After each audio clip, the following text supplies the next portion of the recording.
save the recording on our YouTube and Facebook channels.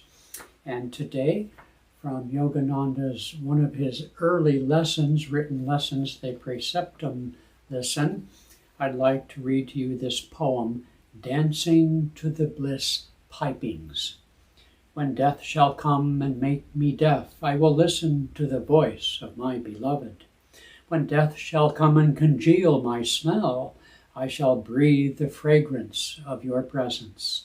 When death shall congeal my tongue, I shall drink divine ambrosia. When death shall obliterate my sight, I shall see his omniscient light, enthroned in everything. And when death shall freeze my blood and sense of touch, I shall embrace the warmth of his omnipresent feet everywhere. That's only part of the poem, but today is also in India, well, really throughout the world, the celebration, the main primary day of the celebration of Diwali. Diwali is a celebration of the victory of light over darkness. The light of which Diwali speaks is not necessarily the good versus bad, but the eternal light, which is transcendent to the duality of good and bad, light and darkness, and the normal dualities of everyday existence. And so this omnipresent light exists as we move into the darkest time of year. It's a natural thing to affirm. The outer light of the sun in the northern hemisphere has, shall we say, declined considerably from the summer solstice, but it reminds us then to go within. But it's also, by coincidence, technically, it is also, this weekend is the semi-annual Kriya initiation that takes place here in the Seattle area through Ananda Sangha, where our Blue Lotus Temple is located in the town of Bothell. And so I wanted to read some selections from these lessons in which he talks about Kriya initiation. The Kriya technique of meditation is more than a technique, it's a way of life. But here in this article, he's just talking about Kriya as a technique. It will bring to you, he writes, the source of inspiration and give to you answers. It'll clear the brain and stimulate the brain, strengthen the medulla, and open the spiritual eye, as well as greatly magnetize the entire body. By this method, the blood becomes so oxygenated that gradually dependence on breath becomes less and less. In this way, one lives more by the Word of God, which is to say the cosmic energy that comes in through the medulla oblongata, and less by the bread of life, which is to say food and water and breath and so on. When the current of prana, or life force, is sent through and around the spine, the higher perception of God in the spine and brain is felt. These are the control of prana exercises and not ordinary breathing exercises. Let's see here. See what other thoughts he has. You are seeking tangible results in your spiritual efforts. In this Kriya technique, you will get a mathematical result according to how much you practice. Those who are sincere and want to go ahead, meaning to take Kriya initiation, I recommend this truth. 24 hours of ordinary silence will not produce as much spiritual benefit as 1 hour of deep meditation. And this Kriya technique produces more results than 24 hours of meditation.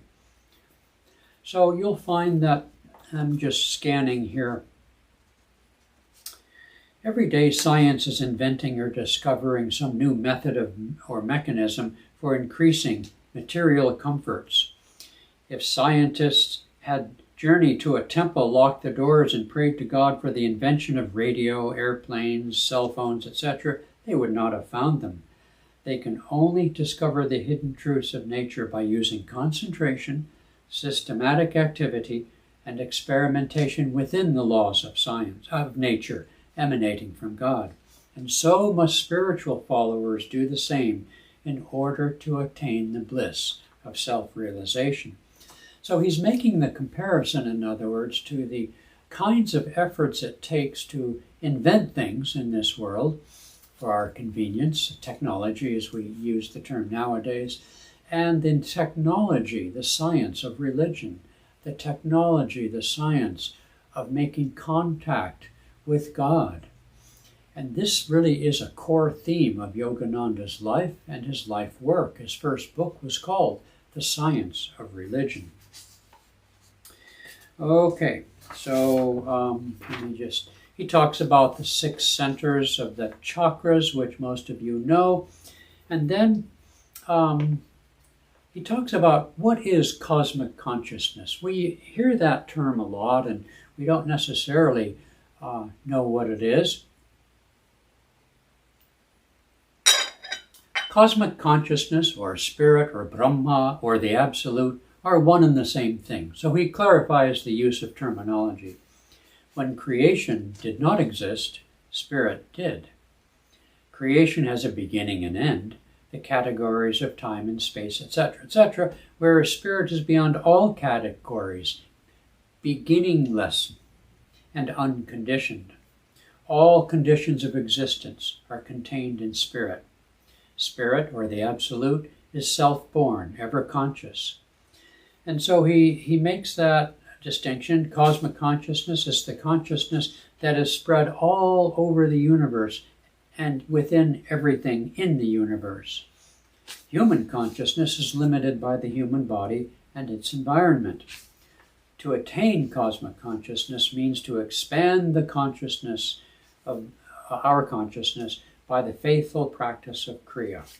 Okay, now, he says what later on in this article, in this lesson, he gives some recipes and stuff like that, but not going to touch on that today. The difference between soul and spirit. As the sun reflects itself in water, it seems to be the sun in the water. In this way, the one spirit reflects in many souls, or rather, this one spirit is reflected in us as souls. When you break the waves of the water reflecting the image, the reflected image goes back to the sun. In the same way, when we are emancipated from the body, we go back to spirit. If we are made in the image of God, why don't we reflect him? We are in God, surrounded by God. God is within us, yet why do we not feel him? There are several reasons. One is because our attention is directed outward.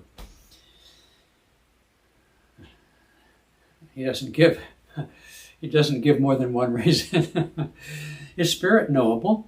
When we speak of spirit as the creative principle or truth, that doesn't get us anywhere. Spirit, to be real, must be real to us in a definite way.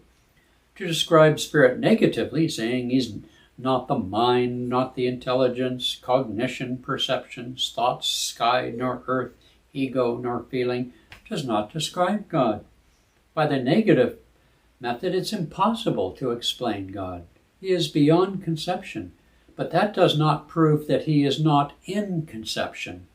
For if he is not in it too, he would not be omnipresent.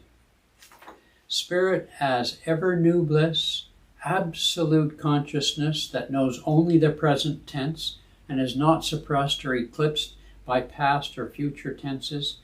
He is and knows that he is, and he is immortal, changeless. Death is change, immortality is changelessness. We can conceive of the relation in which he may stand to us in this way. By searching through all the motives of our action, we find that we too are seeking eternal, ever-new bliss, immortality, and everlasting consciousness. That's what we are seeking.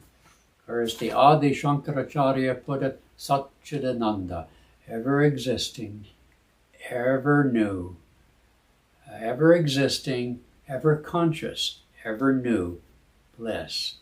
So, in the celebration of Diwali, And on this sacred weekend at Ananda Sangha in Bethel, and in the darkness that hovers over us, I'm having to use extra lights because it's just not light enough to film.